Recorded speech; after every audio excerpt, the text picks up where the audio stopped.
Oh, yeah. What was it that when you first got brought into a mental hospital? What was it about?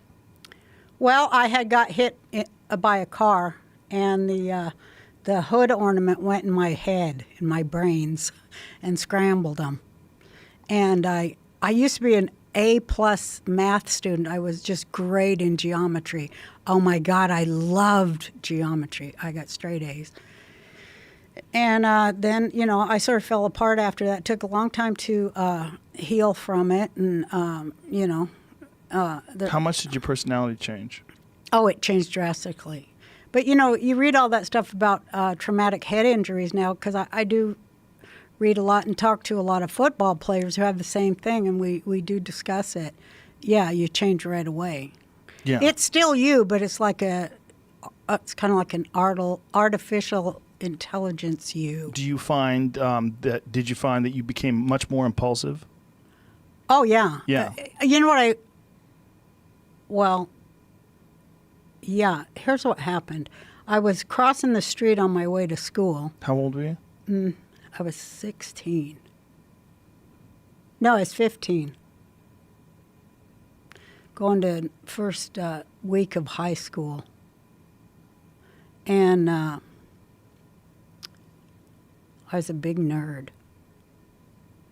And anyway, I was crossing the street, and it was the top of a hill, and this girl, she was on her way to the university, and the sun blinded her, and she ran me over.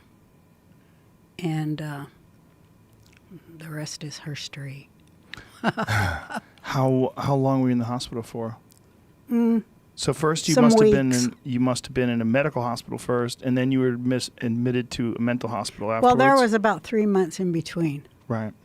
But I was in the hospital for a while, and I had a head concussion and a brain concussion. And I had hamburger meat for legs. So they did all these, what do they call them? Skin grafts on my legs.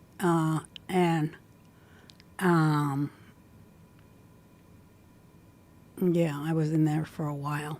Then I came out of there, and I had forgotten everything about math when I returned to school, which is a matter of weeks after that, maybe 2 months. I'm really bad on time now. But, I had forgotten all my math, and it was just terrible. That was a big depression I went into, because I couldn't remember things, And also I became way more impulsive. Then I was like, I don't know what I did. Then I started going really out there into the ethers.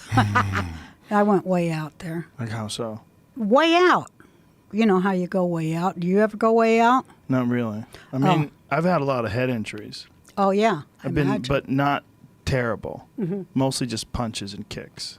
Nothing like car accidents or never played football. Yeah. But my head injuries they were just more accumulative when I was young, till I was about 21, 22, where I stopped fighting, stopped sparring. Mm-hmm. But I definitely, I'm subject to impulsive behavior. Still? Yeah, but I keep it under wraps. I keep it under control because I'm aware of it. But when I was younger, I didn't understand what was going on. I would just be subject to whims, very addictive behavior. But I tried to keep it positive. But I would be addicted to things, addicted to doing things, addicted to games, ridiculously addictive. Like spend 10, 12, 14 hours a day playing video games. That kind of sounds shit. like my kid. Yeah.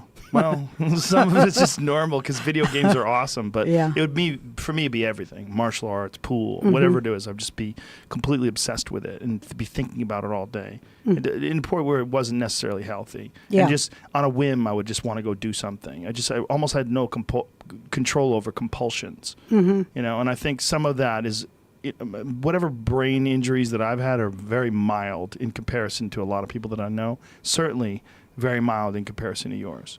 Plus there was a lot of trauma in the state hospital that, I'm like, being there and seeing and experiencing. And how long did they I was admit in you there for? 9 months. So what was it that they brought you in there for? How were you behaving that they decided that you needed to be admitted? I was out there. You say that, like, what does Yeah. that mean? I don't think there's any words the English You can understand. didn't have a control of reality. You didn't have control of your behavior. Your thinking was screwed up. I was, not thinking like the normal thing that they say you should be thinking about. But people around you had realized that it was so bad that they had to admit you to a hospital. It wasn't just that, oh, Roseanne, she's eccentric. It was, she needs actual medical help. Yeah, I asked to be admitted. You knew something was really wrong. Yeah. I you- finally admitted it was. Did you know at the time, were you completely aware that it was connected to your car accident? No. You just knew something was wrong. Yeah. And back then, they didn't really kind of understand that the way they understand it now. No, they didn't understand too much about bipolar disorder, or they knew nothing about multiple personality disorder. Trauma related. Trauma as well. related, yeah. PTSD, now they call everything PTS. Yeah. They don't even say D anymore. They say PTS. Post-traumatic stress. So when they admitted you, what was the treatment? Like, what did they do to you when you were inside the mental hospital? Well, they right away put me on an antipsychotic, What was it? Do you remember? Mellaril. And what did that do? I don't know. I wasn't there. You weren't there. You were gone. I was gone. I was just watching these people I was in the mental institution with, and I wanted to tell that story. Yeah. Because there was this one lady, I think I told this to Paul Rubens, too. I think it might be where he got Large Marge. But there's this one lady, and she's in this cage, She's in a cage with keys on our ward there. And, Christ, I can't remember her name either. Marge. Her name was Marge. Yeah. And she's about 600, 700 pounds. Whoa. And she's funnier than hell. I thought, man, this chick's got some good lines, And I traded lines with her, and she'd laugh. I always like jokes. You can always find a joke wherever you are, That's the key to life, I think. But, so everybody called me Chunky. That was my name. Chunky.